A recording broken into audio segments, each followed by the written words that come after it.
Assalamualaikum warahmatullahi wabarakatuh. Kami dari Prodi Teknik Mesin kelompok 3. Di sini kami akan mempresentasikan hasil kerja kelompok kami pada pikiran Hadratus Syekh Kiai Haji Hasyim Asy'ari tentang pesantren dan kearifan Nusantara, filosofi santri berguru Kiai Haji Hasyim Asy'ari dengan dosen pengampu Bapak Dr. Habibie Al-Amin MAG. Sebelum kami lanjut, saya akan memperkenalkan anggota kelompok kami, yaitu yang pertama ada Mas Sultan Wahyu Habibullah, yang kedua Mas Muhammad Syifa Tamam, yang ketiga saya sendiri Evitan Benanggraini, yang keempat Mas Edi Senario, dan yang terakhir Mas Dio Okta.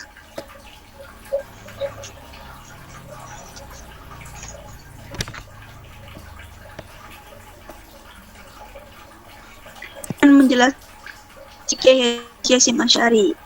Hadratus Syekh Kiai Hasyim Asy'ari, pendiri pesantren Tebuireng Jombang, pendiri Nahdlatul Ulama adalah guru paripurna. Ribuan santri beliau didik dan ratusan dari mereka menjadi ulama atau kiai. Pendiri pondok pesantren ataupun menjadi tokoh-tokoh umat Islam. Ini belum termasuk santri-santrinya yang terbilang mustami atau pendengar setia sang guru. Ngaji sekilas kepada beliau jajar pandito dalam waktu singkat atau yang hanya sekedar minta doa dan obat kepada beliau. Kiai Haji Hasyim Asy'ari adalah sosok paripurna, seorang alim yang selalu dikejar ilmu dan barokahnya oleh kalangan santri dan masyarakat. Hingga makamnya pun tidak pernah sepi dari para penziarah. Tidak heran kalau Tan Malaka sendiri selama hidupnya menyempatkan diri berguru kepada beliau. Di pondoknya di Tebuireng dari maghrib hingga subuh pada tanggal 12 atau 13 November 1945.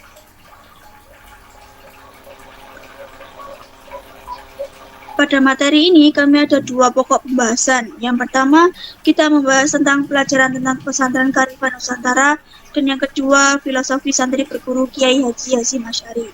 Selanjutnya akan dipresentasikan oleh Mas Sultan Wahyu. Baik, terima kasih. Selanjutnya yaitu pelajaran tentang pesantren kearifan Nusantara. Banyak orang sering mengeluh soal karakter peradaban Arab sebagai kumpulan biji pasir yang kian tinggi dan beranak pinak, tapi kehilangan daya peradaban atau lemnya. Mereka ibarat hidup dalam kultur pula-pula pemikiran atau bangsa-bangsa biji pasir dalam wacana jenis ini. Penusantara ditampilkan sebagai daya perangkat, semen atau lem bagi kultur pula-pula pemikiran atau bangsa-bangsa biji-biji pasir itu. Wawasan ulama-ulama Nusantara tentang maslahat dimulai sejak awal pengislaman dari abad 13. Mereka mengembangkan satu metodologi yang menjaga kesatuan ontologis dan epistemologis satu badan satu jiwa. Penusentaraan sebagai basis dan sumber ilmu. Penusentaraan diibaratkan sebagai wadah yang berkah, tempat Islam tumbuh dan bangkit kembali.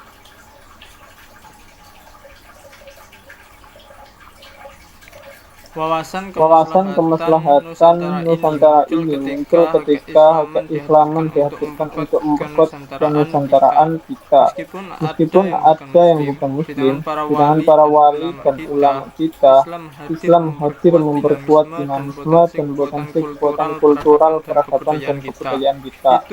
Itu ditunjukkan misalnya para ulama Nusantara kita dulu yang mengangkat Imam Al-Ghazali sebagai puncak kemajuan dalam tradisi Asy'ariyah, Syafi'iyah, dan tradisi tasawuf Sunni. Karya-karya ulama pembaru ini banyak menjadi andalan bagi para ulama dalam mengukuhkan Islam Nusantara sebagai kiblat baru untuk peradaban dunia. Dari puncak pemikiran Al-Ghazaliyah inilah para ulama Nusantara dapat berkreatif dengan bebas dalam menghadapi tantangan zaman dengan menjadikan Nusantara sebagai pusat keunggulan Islam untuk sampainya Islam rahmatan lil alamin.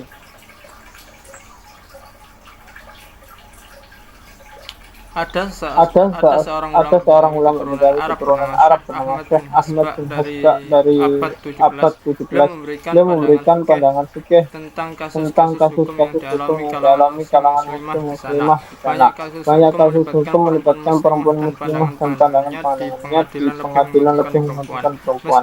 Meski dalam satu kasus hukum yang sama, ia difitnah oleh seorang mu'alif India yaitu Samustin.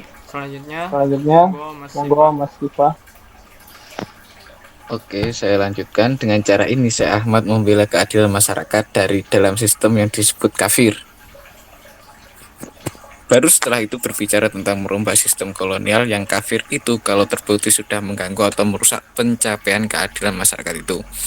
Sekali lagi, dua kutub ini mewakili spektrum berpikir dalam ilmu politik Islam antara pendekatan tekstual dengan maslahah keadilan.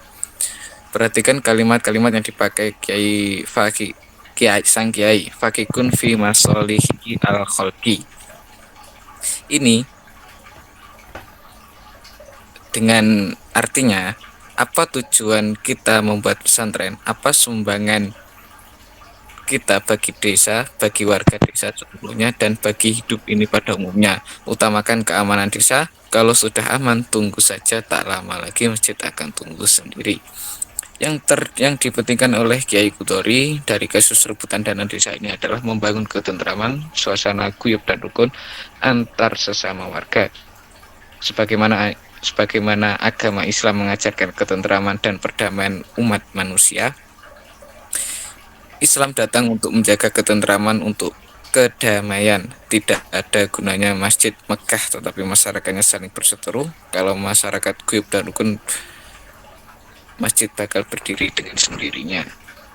Cerita tentang Kiai Kudori itu yang selalu diulang-ulang Gus Dur ini menunjukkan bahwa esensi Islam itu bukan sebatas simbol-simbol, tetapi tentang ketentraman, guyub, rukun, dan kedamaian. Itulah karakter pendidikan kebangsaan pesantren. Ia masuk ke dalam masyarakat dan tidak akan meninggalkan masyarakat, akan hidup bersama. Inilah kehebatan sebuah bangsa. Filosofi santri berguru oleh Kiai Hasyim Asy'ari. Amalan-amalan keagamaan juga dirasakan makin sempurna dengan mengikuti contoh ideal pelaksanaannya oleh sang kiai.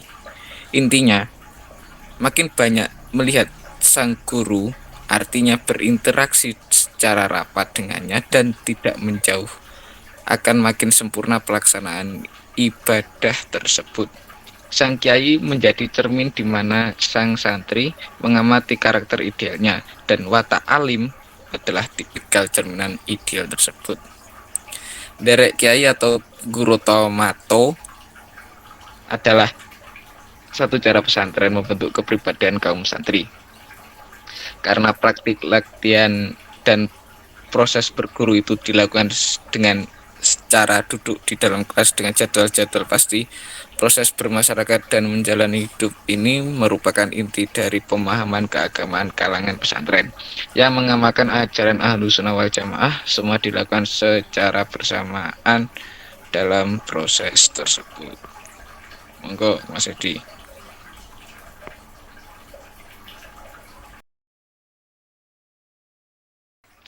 Jadi berguru atau menderek kiai harus memastikan tercapainya pendidikan karakter yang ideal di mata kalangan santri dan mustamiknya. Apa yang membuatnya bisa bertahan dalam relasi santri guru ini kalau tidak karena kehendak kaum santri untuk mengenal seluk-beluk kehidupan, kondisi masyarakat, serta arah dan tantangan perjalanan peradaban. Tapi yang penting adalah kekayaan khazanah pengetahuan dan sensitivitas yang tinggi terhadap masalah-masalah yang ada di sekitarnya. Di satu sisi berguru adalah proses bermasyarakat, namun pada sisi lain berguru adalah juga proses berefleksi ke dalam, mengucapkan diri dari masyarakat umum, menanamkan kepekaan akan hakikat diri dan kepribadian, dan untuk menjaga nilai-nilai dan moralitasnya dalam proses bermeditasi dan mengasingkan diri itu, pesantren merengkuh hakikat otonomi kebudayaannya.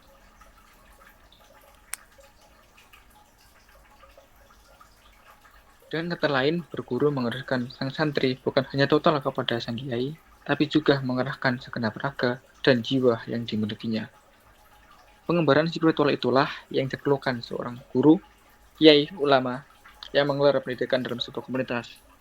Sang kiai sebagai guru dalam pengertian ini tidak mengajarkan kaidah-kaidah tentang pertunjukan atau seni acting, tapi tidak untuk dipegang sebagai patokan abadi, hanya sebagai pengetahuan. Sebuah idiom dalam tradisi pesantren bahkan boleh dikatakan sebagai sebuah kerajaan teater dengan ideologi spiritual dan keyakinan-keyakinan yang sendiri.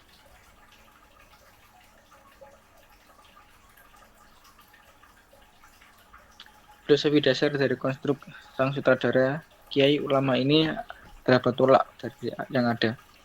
Tidak berarti dengan menerima apa yang ada mereka menjadi terbatas. Dalam tradisi pesantren, seorang kiai adalah seorang jenderal perang yang memiliki kekuasaan sangat besar dan tak terbantah.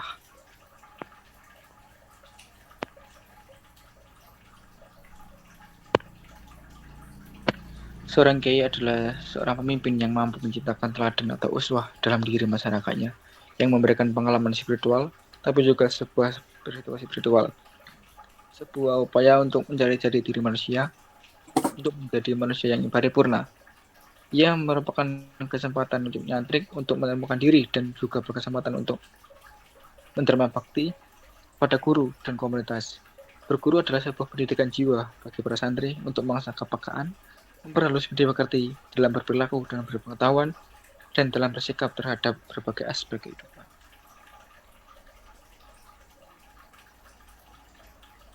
Nadine. Ini bisa dibandingkan dengan hakikat dan karakter teater modern sebagaimana yang dipanggungkan dan dipraktikkan oleh Putu Wijaya. Teater bukan sekedar hubungan kerja, tapi pengabdian. Teater adalah sebuah kesempatan untuk nyantrik untuk menemukan diri. Teater bukan lagi sekedar pertunjukan hiburan dengan kreasi artistik. Sekian presentasi dari kelompok kami. Semoga apa yang kami sampaikan dapat bermanfaat bagi teman-teman semua. Terima kasih. Wassalamualaikum warahmatullahi wabarakatuh. Waalaikumsalam warahmatullahi wabarakatuh.